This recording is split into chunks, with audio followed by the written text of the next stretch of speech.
up with everybody? How's everybody doing? You know what I'm saying? I know it's been like probably damn near a year. But like, hey, I'm still here though. You know what I'm saying? I'm reacting to this. It's called The League Has Never Seen This Before. You know how Wemby got all messed up last year with the blood clot and all that stuff and all that. That's from the past. Question is, can he make an impact next year in year 3? We'll see in this video. Victor Wembanyama admitted he was afraid for his career after that blood clot last season. You're doing too much. Yeah, you're doing too much when you say that. Thought it could all be over, but now he's 100% cleared for basketball and tackled that fear at the Shaolin Kung Fu Monastery in... Oh yeah, I see this on Twitter. Bro, people, bro. I don't know if y'all seen it, but it was like a last airbender shit, bro. Holding all the 4 elements, bro. That shit was funny as hell. China. No joke. Practice 1,000 kicks a day. Live with monks at a temple. Have we seen a 7-foot basketball freak do that before? Actually, we have. His name is Kareem Abdul-Jabbar. Yeah, Kareem did that. Yep. Not only trained with Bruce Lee in the 70s, but played the villain in one of his movies. I ain't gonna lie. Looking at, bro. Played the villain. Look, bro. Bro, you see the, bro. Hey, you see the height difference? Villain in one of his movies. Be original, Wemby. But here's the thing. This season, a healthy Wemby could pull off something Kareem never even dreamed of. Because what happens next, the league has never seen before. But here's where it gets weird. The Spurs are about to give Wemby his most talented supporting cast yet, but they built it in the strangest way possible.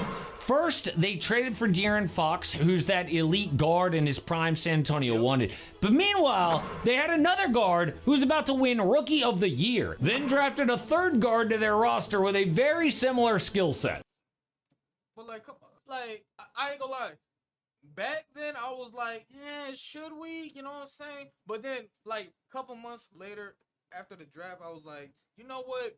Or a couple weeks, I meant, this is a good idea. You know what I'm saying? Because it's like he can go under Fox's wing, and it's like he can maneuver certain things, make certain mistakes, and learn from what Fox learned. You know what I'm saying? And I feel like it's a good experience.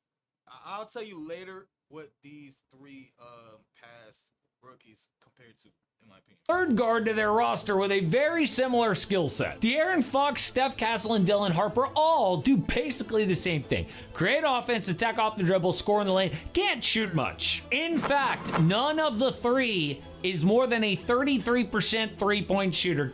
But come on, like, Castle's a rookie though. Like, come on, bro. Like, you can't put this on them. Dylan Harper hasn't even played NBA yet, so you can't even... You know what I'm saying? Like Wemby was 32%, but he was damn near tough. Nobody can barely guard him.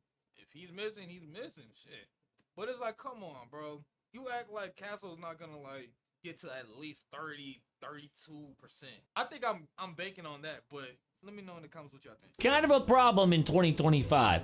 So why did they draft Dylan Harper to begin with? Well, people forget, the Spurs got really lucky in the NBA draft.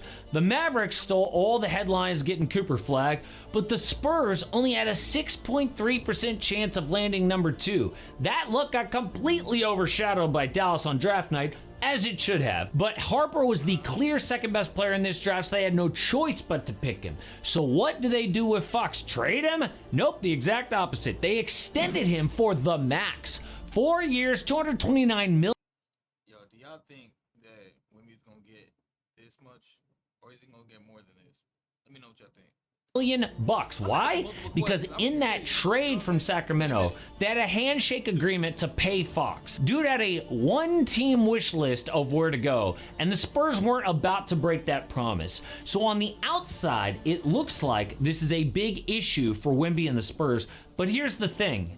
Wemby is not your normal big man. We already talked about training Kung Fu in the offseason. He also utilized high-intensity cardio with lightning chess mixed in so he could train decision-making under fatigue. Who is this guy? But the thing that really separates him is the skill set. For example, only Wemby Don't forget mentality.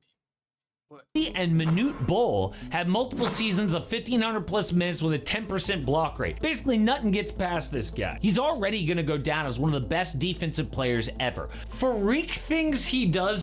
I think think he's the best, bro. I don't give a fuck. I don't give a fuck if it's Glaze or not, bro. Like, I think he's the best, bro. Other than Manute, but like, I think he's one of the best, bro.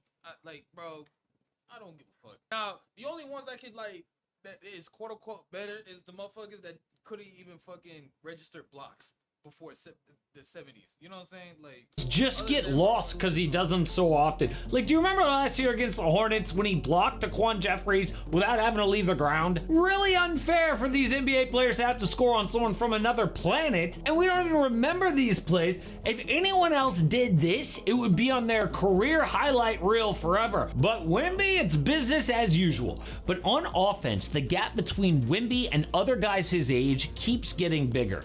Like Chris Paul threw this lob to Wemby last year that only he could catch. No one else could stretch out like that on a finish over Ivica Zubac. That was in November early in the season, and people were just wishing Wemby would lean into that superpower on offense, but no, he just had to keep shooting threes. And early, it was terrible. Dude was struggling on open catch and shoot, but by mid-season, he was knocking them down from Steph Curry range. In fact, against the Wizards, he hit 8 3-pointers as the first player ever with multiple games of 20-plus points, 15-plus boards, 5-plus threes, and 5-plus blocks. Basically, the most unique player of all time. Somebody who could make this guard creator-heavy lineup actually work. So the blueprint historically around a big star big man like that was pair him with an elite playmaker and surround that with shooters. It's what the Lakers did with Kobe and Shaq, or the Rockets with Hakeem. But like, even the Spurs with Tim Duncan and Tony Parker. But Wemby is breaking all the rules. First off, he isn't tied to the paint for scoring. If Wemby listened to the haters, he never would have developed that three. But now, who cares that Steph Castle or Dylan Harper aren't elite from deep yet? They can kick out to Wemby, who is spotting up. Then he plays at guard speed while anchoring the defense. So normally, a guard-heavy team has to sacrifice on D, not with Wembanyama, but his freak skills mean dude thrives in both a traditional or an unorthodox lineup like this. Past greats had a best way to play. Wemby actually might be the first big who's equally dangerous in multiple team setups. So when people talk about this 3-guard problem, they're not even factoring in the team's best player. But how do we even know that this is a legitimate problem for San Antonio? Harper hasn't even played a single NBA minute. Do we know he's even going to be great? That's what we thought about Scoot Henderson. How's that working out? I mean, don't compare, bro. Please don't compare, bro. Like, I think it's a mindset thing at the end of the day, bro. Like, you can't compare each one. It depends on what they do on a daily basis. Second, the other young guard is entering his second year in the NBA, so we have no idea about the fit yet. They could be a perfect fit. So if Wemby is breaking the big man blueprint like we have never seen, how good can the Spurs actually be this season?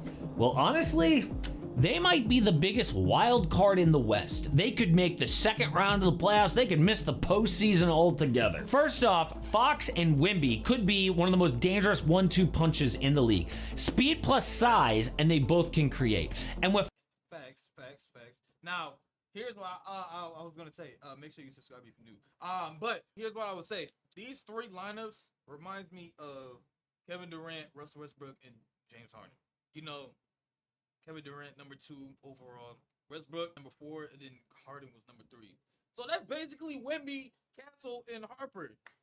And Harden had to sit at the bench. So I mean, Harper being at the bench would help develop, but at the same time, I can understand why people would want him to start over Castle. It makes sense. I get it. It makes sense. But I feel like Castle and Wemby's chemistry, that shit was already there. You get what I mean? All that, like, when you watch them play together, the chemistry is there. Especially with Castle passing it to Wemby, or Wemby passing it to Castle when he, you know what I'm saying? Dunking that motherfucker. But at the end of the day, you gotta put them two together. That's all I'm saying. Just 1-2 punches in the league. Speed plus size, and they both can create. And with Fox, Castle, and Harper, the Spurs can push the pace the entire game with Wemby trailing to hit threes or leading to defend the rim. But if you add Castle's perimeter defense, they could be a top 10 defensive team. So I think if the Warriors... Okay, is people people forgetting about Carter Bryant, nigga? It's people forgetting who Carter Bryant was. Like, the heck? That nigga's a defensive monster, nigga. My fault for swearing for the YouTube, but I'm just saying. Here's age out. Wolves and Lakers have chaos. Spurs could realistically be a top 4 seed behind OKC, Denver, and Houston. People predicting a leap. That is a leap. But the number one reason people even believe in that leap is Wemby's not just getting better. He is getting better in ways we have never seen before. If his deep shooting keeps climbing and his health holds, he is a top 5 player this year, which changes everything.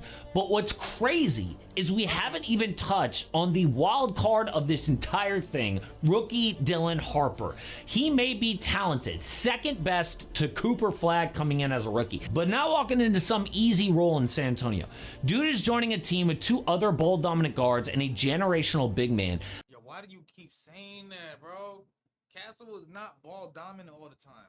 Like, I can understand driving and he makes ferocious like dunks, but he's not ball dominant all the time. You get what I mean? Like, he's not ball dominant all the time.